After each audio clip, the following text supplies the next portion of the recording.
Next opinion के नए अंक में आपका स्वागत है। दोस्तों, आज हम बात करेंगे विरासत की, राजनीतिक विरासत की।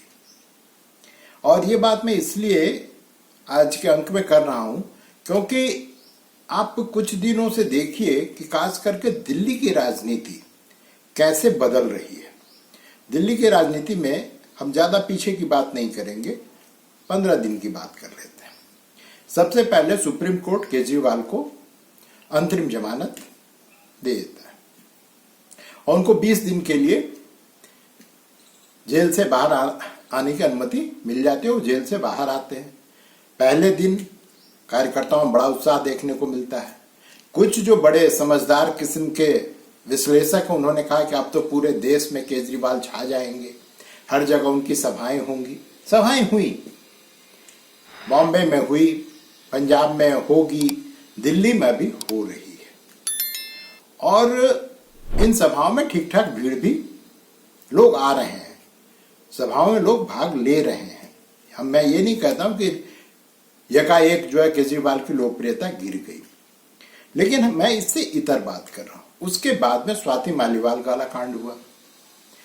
सबको पता ही है कि उनके साथ कैसे मारपीट हुई, कैसे केजरीवाल के जो पीए हैं उन्होंने उनके साथ बदतमीजी की। हालांकि अभी वो भी जेल में।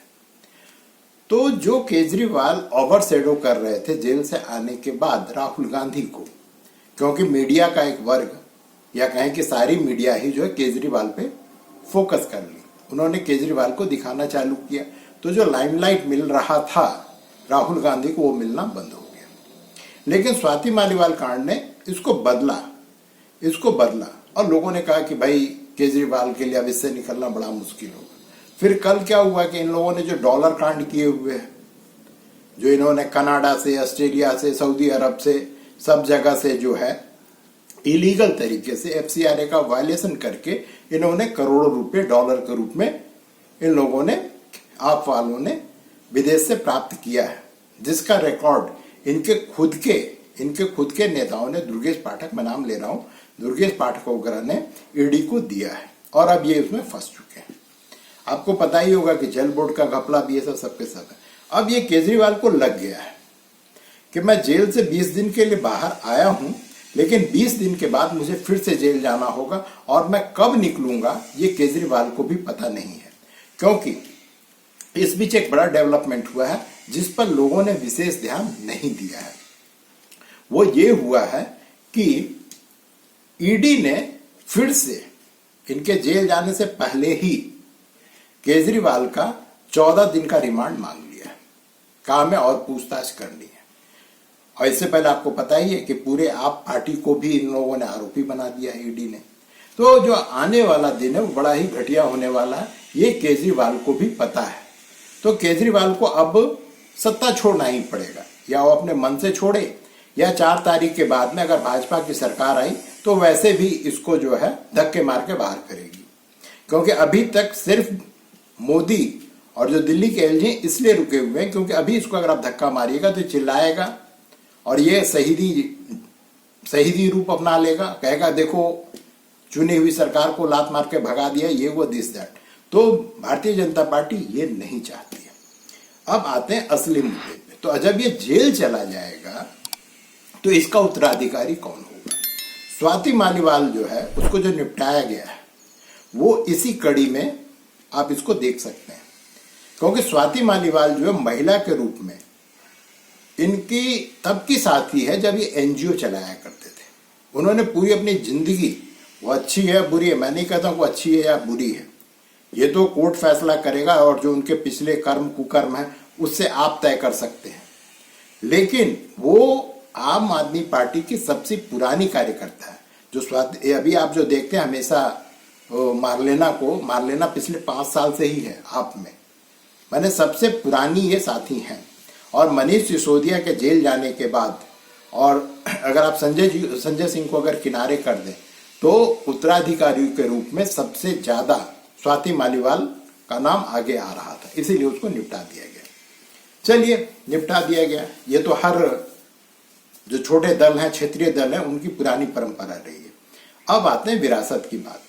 तो कल जो है दिल्ली में जो सभा, जिस सभा की मैं बात कर रहा हूं, काफी भीड़ इकट्ठा था।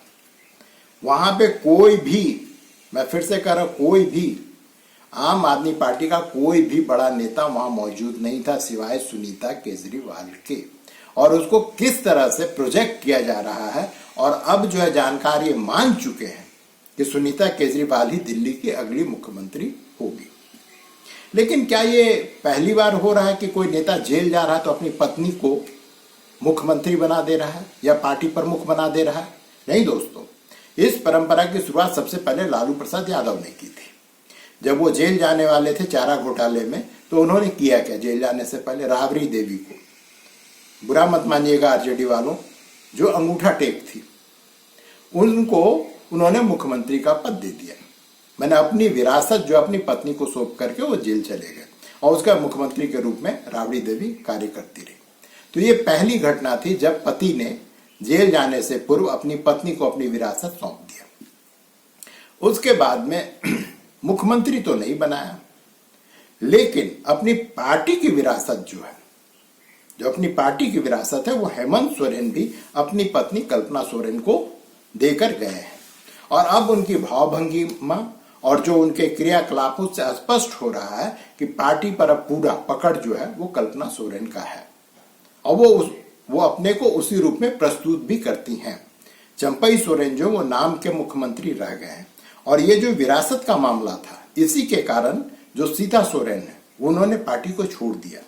अभी जो उनके छोटे भाई हैं बसंत सोरेन, वो अभी जो है वेट एंड वॉच की मुद्रा में है, लेकिन मैं दावे के साथ कह सकता हूं कि वो भी कल्पना सोरेन के पक्ष में नहीं है। और पार्टी का एक बहुत बड़ा वर्ग भी है जो कल्पना सोरेन को बर्दाश्त करने को तैयार नहीं है। खास करके जो आदिवासी नेता हैं, जो ग्राउंड पे काम करते हैं, वो इसको मानने को तैयार नहीं है। इसके पीछे जो आदिवासी संस्कृति है और उसमें जो उत्तराधिकार की परंपरा है, वो भी यहाँ पे उत्तराधिकार की जो परंपरा है और जो मानसिकता है, वो भी यहाँ पे कार्य कर रही है। क्योंकि आदिवासी समाज में महिला को सारी स्वतंत्रता प्राप्त है, लेकिन न तो जमीन पर उनका अधिकार है और न ही वो उत्तराधिकार के रूप में अपने परिवार का आगे जो है वो आगे बात कर सकती हैं। माने वो सब कुछ करती हैं, लेकिन न तो उनको भूमि पे हक है और न ही वो अपने परिवार की विरासत को लेकर के आगे जा सकती हैं। आपको कोई भी ऐसी महिला नहीं मिलेगी जो अपने पति को छोड़ करके, या अगर वो शादीशुदा नहीं है या वो विधवा है, तो वो अपने बाप का नाम लेती हूं या फिर अपने बाप की परंपरा को आगे बढ़ाती हूं। ऐसा उदाहरण नहीं मिलता है। तो ये हुआ दूसरा उदाहरण। अब इसी कड़ी में सुनीता केजरीवाल है, वो भी पार्टी पे जिस तरह, हालांकि उनका भी पार्टी पे पूर्ण रूप से पकड़ हो नहीं पाया है। पार्टी के अंदर बहुत कुछ खदबदा रहा है। बहुत कुछ खदबदा रहा है का मतलब कि वहां पे कभी भी विस्फोट हो सकता है। विस्फोट का मतलब है राजनीतिक विस्फोट हो सकता है पार्टी टूट जाए। तो केजरीवाल के आने से लोकसभा चुनाव में उनकी जीत की संभावना नहीं बढ़ी है और वो इस पर ज्यादा काम भी नहीं कर रहे हैं। वो मुख्य रूप से अपने पार्टी को बचाने के लिए और अपने पार्टी में किस तरह से सुनीता केजरीवाल को स्थापित कर सकें, उनके नेतृत्व को स्थापित कर सकें, इस पर वो कार्य कर रहे हैं। और जो स्वाति मालीवाल है, विभव कुमार, ये सब जो मामला है, ये सब उस कड़ी का जो है साइड स्टोरी है कि कैसे किसको निपटाया जाए, कैसे किसको खत्म किया जाए। आज के तारीख में जब भी आप प्रेस कॉन्फ्रेंस देखते होंगे, आपका जब मार्लेना आती हैं या भरद्वाज आते, सौरभ भरद्वाज आते, जो इनके मंत्री हैं, आप उनके चेहरे और उनके बॉडी लैंग्वेज को सिर्फ रीड कीजिए। अब स्थिति ये है कि अगर सुनीता केजरीवाल का ये पक्ष ना लें तो इनके पास जो मंत्री का पद आया हुआ है वो भी इनके हाथ से छिन जाएगा और ये कुछ कर नहीं पाएंगे।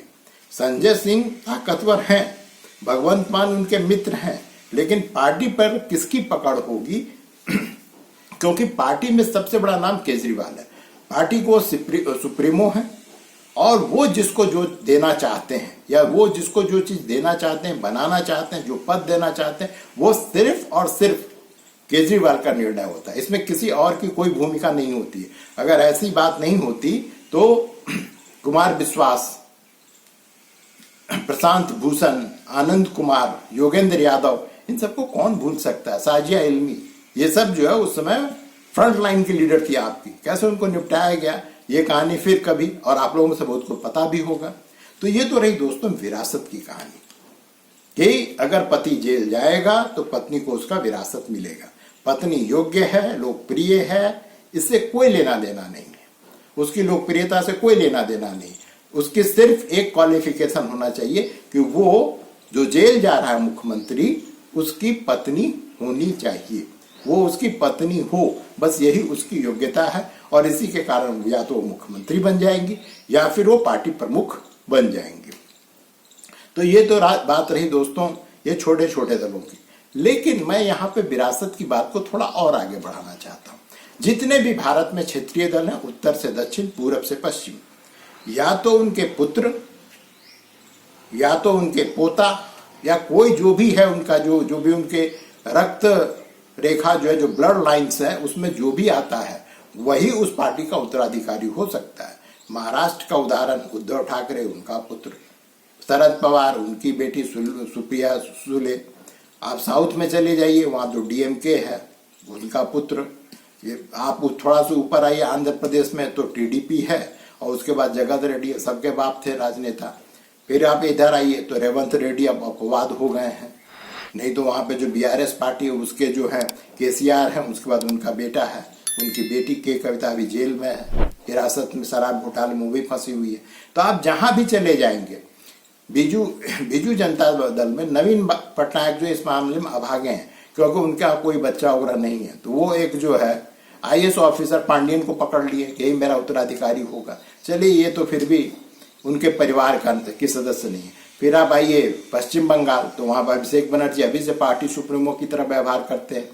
ऊपर जाइए नॉर्थ में तो समाजवादी पार्टी है, तो उसके अखिलेश यादव मुलायम सिंह के बेटे हैं। आरजेडी, या बिहार आइए तो वहां पे देखिए आरजेडी है, तो लालू प्रसाद, राबड़ी देवी, फिर उनके बहुत सारे बच्चे।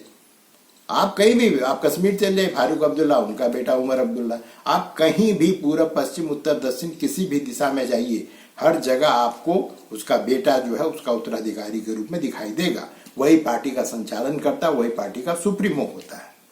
अब प्रश्न उठता है कि लोग अभी कुछ दिनों से बात करने लगे थे कि भाजपा जो पहले नारा दिया करती थी, party with the difference, party with the difference, वो जो है अतीत की बात हो गई। नहीं दोस्तों, वो अतीत की बात नहीं हुई है। कल प्रधानमंत्री ने एक सभा में कहा कि मेरी विरासत आप हैं। मेरी विरासत आप हैं का मतलब है कि पूरे भारत के लोग हैं, 140 करोड़ जनता है जो मेरी विरासत है, और मेरे वारिस भी आप हैं। अर्थात वो कह रहे हैं कि 140 करोड़ जनता जो इस देश का है वो हमारा वारिस है, वो हमारा पार्टी चलाएगा। पहले सुन लीजिए उसको। गरीब माँ बाप भी हमेशा चाहता है कि जाने के बाद बच्चों को कोई विरासत में दे करके जाए। हर एक के मन में रहता है कि कोई विरासत छोड़ के जाए। भाइयों बहनों, मोदी एक ऐसा इंसान है जिसे अपनी कोई विरासत नहीं है। मेरे लिए तो आप ही मेरी विरासत है। आप ही मेरे वारिस है। मेरा और कोई वारिस नहीं है, और इसलिए मुझे आपका और आपके बच्चों का उज्जवल भविष्य बनाने के लिए अपने आप को खपा देना है। आपने सुना होगा दोस्तों कि मोदी किस भावुकता के साथ ये बातें कर रहे हैं, और ये उम्मीद हर पार्टी से की जानी चाहिए। अगर वो राजनीतिक दल है, अगर वो परिवार की सिर्फ पार्टी नहीं है, वो लिमिटेड कंपनी नहीं है, तो उसमें हमेशा ही जो उत्तराधिकार है उसका रास्ता हमेशा खुला होना चाहिए।